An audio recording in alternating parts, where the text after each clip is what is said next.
Hello! To change system interface colors on Samsung Galaxy S25 Ultra, first of all you have to go into the settings. From here scroll down and go into the wallpaper and style, and here is the color palette, which basically is this is the option to change the system interface colors. So let's go in here, and first of all we have to enable this option, and here we have the preview of how would our phone look like with this color palette applied.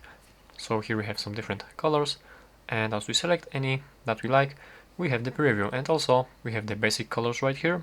We can choose from basic colors, and right here also there's the option to apply palette to app icons. And as you enable this, as you can see right here, the application icons also changes the colors based on the palette. So as you're done applying the changes, you press apply button, and let's wait for the changes to apply. And as you can see right here, we've changed the change system interface colors. So that's how to do it. Thank you for watching.